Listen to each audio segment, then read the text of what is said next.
Welcome back. Well, not only was she the people's princess, but the ultimate trendsetter. Every time Lady Diana stepped out, her wardrobe became the envy of women around the world.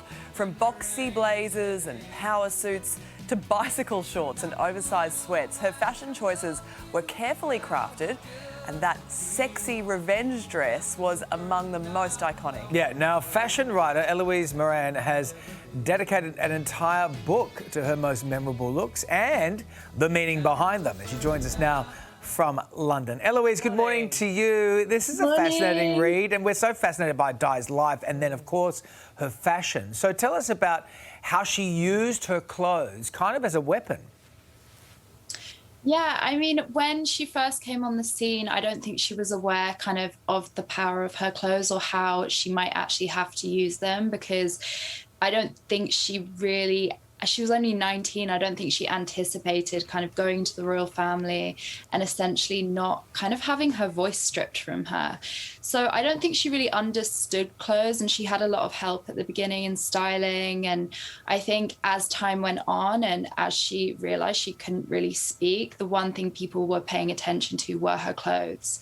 So that was a way she could kind of speak to everyone who was watching her. Her style did evolve a lot throughout the years, from her royal days to the post-divorce era. Where do you think we saw the biggest shift in her mindset and her outfits?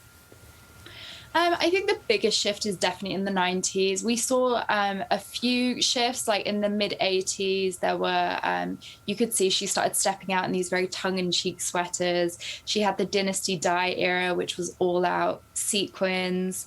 And which kind of showed she wasn't wanting to stand in the background anymore. But in the 90s, we really see her stepping out in these very kind of sexy evening looks. She's got this amazing everyday wardrobe that's kind of a working woman's wardrobe, and she just looked fantastic, and that really signified kind of her newfound independence. Her evening wear really was quite iconic, though. When she really started to turn out after the boys was incredible. Let's talk about the revenge dress, which we mentioned before. It's an iconic moment. Tell us about that moment and the message behind it. Yeah, so she wore this dress the night that Charles admitted on television that he had, in fact, had an affair with Camilla. So she wore this fabulous black chiffon dress by a designer called Christina Stambolian.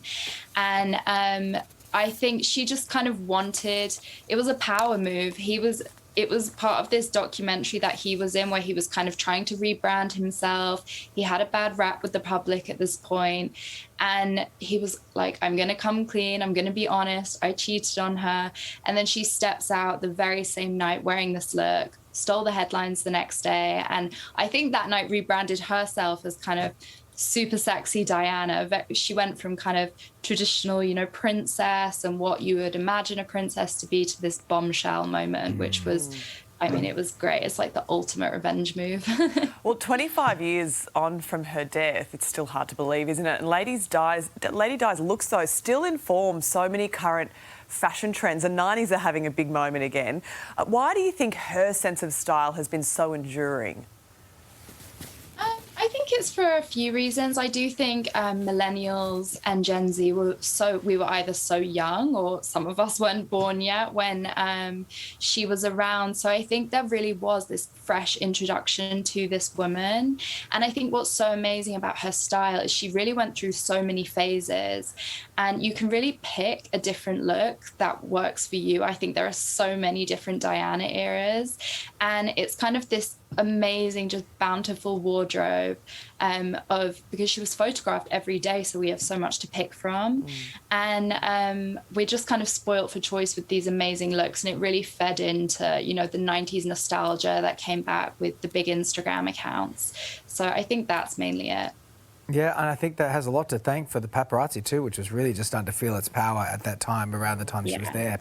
Look, we really do appreciate your time. Thank you so much, Eloise, for being here. And to grab a copy of the Lady Di lookbook, go to any major book retailer today.